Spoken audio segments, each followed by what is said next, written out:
Eala is in the second round at Indian Wells. Not because she won a first-round match, because she didn't have to play one. Her number 31 world ranking earned her a seed at the BNP Paribas Open, which means she gets a first-round bye and a direct entry into the round of 64. Number 31 in the world, seeded at the 5th Grand Slam.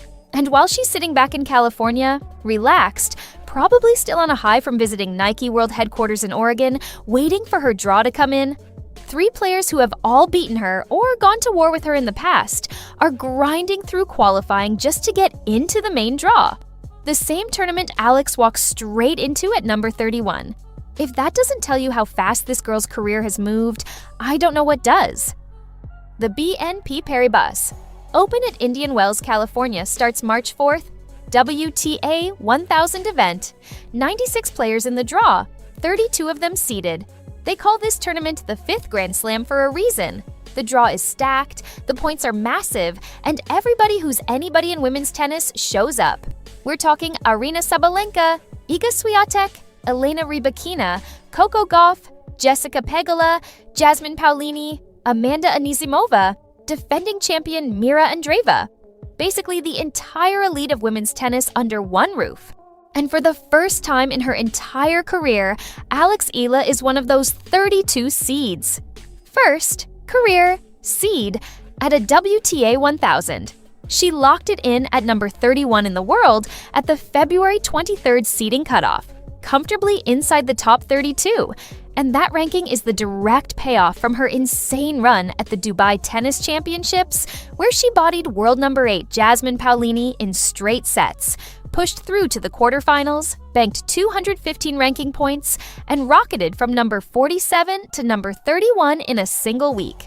16 spots, the biggest jump in the entire WTA that week.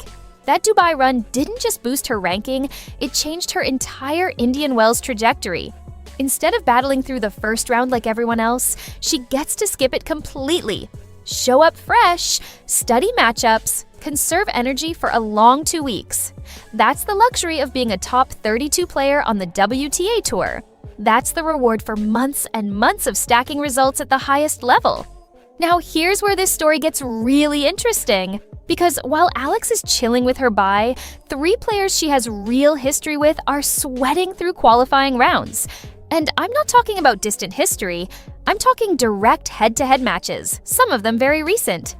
First up, Lulu Sun, world number 98, New Zealand.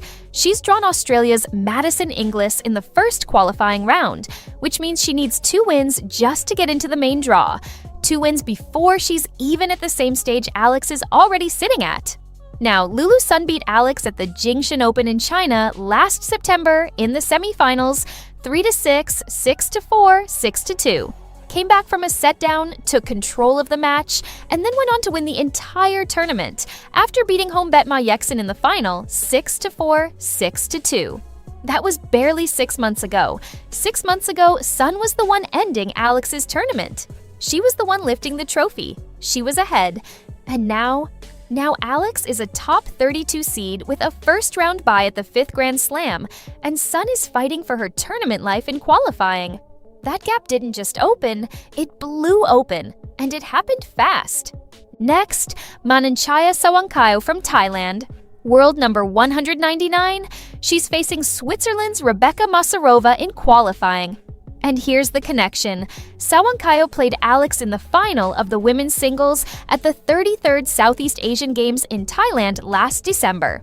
The gold medal match. Sawankhayo took the first set 6-4, but Alex flipped the script and won the next 2, 6-1, 6-2, to take the gold. That was 3 months ago. 3 months. And now Sawankhayo is ranked 168 spots below Alex, trying to qualify for a tournament that Alex strolls right into without playing a single qualifying match. In 3 months, the distance between them went from competitive final to completely different zip codes. That's how fast things move at this level. It's brutal. And then there's Talia Gibson from Canada, world number 109. She's got Madison Brangle in qualifying. Alex beat Gibson back in 2023 at the W40 Palma del Rio in Spain, 6-3, 6-1. That was when both of them were way further down the rankings, grinding at smaller events on the lower circuits, both trying to build a career. Fast forward to right now, and their careers have gone in completely different directions. Alex is at number 31, seated at the biggest non-Grand Slam events in the world. Gibson is at number 109, still working through qualifying at those same tournaments. Same starting point, completely different trajectories. See the pattern? Players who were at Alex's level or even above her level are now looking way up. She didn't just pass them, she lapped them.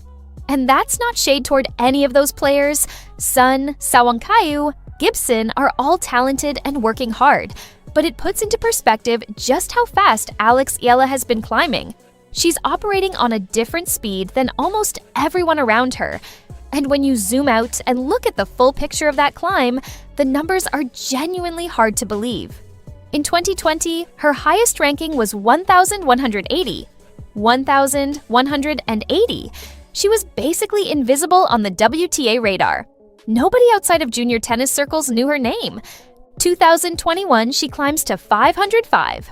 Progress, but still deep in the lower levels of professional tennis. 2022 hits 214. Now it's starting to look real. She's getting into bigger events, gaining experience, but she's still a long way from the top 100. 2023 reaches 189. Grinding away, improving tournament by tournament, but still outside the top 100. Still not generating mainstream headlines.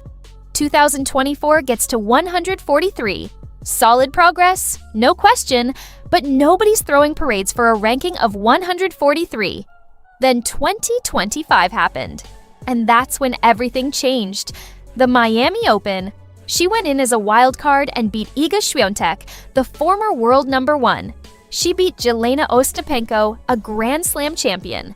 She beat Madison Keys, another Grand Slam champion. 3 former Grand Slam champions in one tournament. As a wild card, she reached the semifinals before falling to Jessica Pegula. That run didn't just raise her ranking, it put her on the map globally. She finished the year at number 50. And now, 2026, she's at number 31, seeded at Indian Wells, first career seed at a WTA 1000 event. From 1,180 to 31 in 6 years. From qualifying round level to first round bye status. Her career record sits at 204 wins and 124 losses.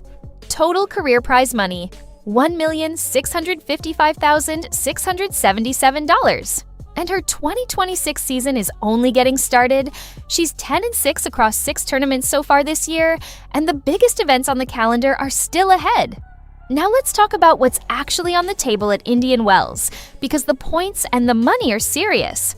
If Alex wins her first match in the round of 64, that's 10 ranking points and $24,334. Solid paycheck, nothing crazy. But watch what happens the deeper she goes. Round of 32, 35 points, $36,110. Round of 16, 65 points, $61,865. Quarterfinals, 120 points, $105,720. Over $100,000 for a quarterfinal. Semifinals, 215 points, $193,645. Finals, 390 points, $340,190. Win the whole thing, 1,000 ranking points and $1,151,380. Over $1 million for one tournament. That's the level Alex is playing at now. And those ranking points, if she has a deep run, say another quarterfinal like she had in Dubai, she could push into the top 25. A semifinal, top 20 becomes a real conversation. At 20 years old. And here's what gives me real confidence she can do damage here. Alex has already proven she belongs on the same court as the best players in this draw. She beat Paolini, the number 8 in the world, just a few weeks ago in Dubai. She beat Świątek, Keys, and Ostapenko last year in Miami. These aren't lucky wins against players having bad days. These are legitimate, I outplayed you victories against some of the most accomplished athletes in the sport. She's not walking into Indian Wells hoping to compete. She's walking in knowing she can. And that shift in mentality is probably the biggest change from a year ago. It's not just her ranking that's different, it's the way she carries herself. She expects to be there now. She's not wide-eyed or overwhelmed. She walks into these venues like she belongs. Because she does. Quick note too, Janice Chen from Indonesia, ranked number 37, is expected to be the other Southeast Asian in the main draw. So the Philippines and Indonesia both have players in a WTA 1000 main draw at the same time. That's a pretty significant moment for Southeast Asian tennis. Two players from the region, both comfortably in the top 40, competing at the highest tier of events. That's something worth appreciating. Now, after Indian Wells, Alex heads straight to the Miami Open from March 17th to 29th, another WTA 1000 event. And if that name sounds familiar, it should. Miami is where Alex's entire story exploded last year. That's where she beat 3 Grand Slam champions in one draw. That's where she went from, who's this wild card, to, oh, she's a problem.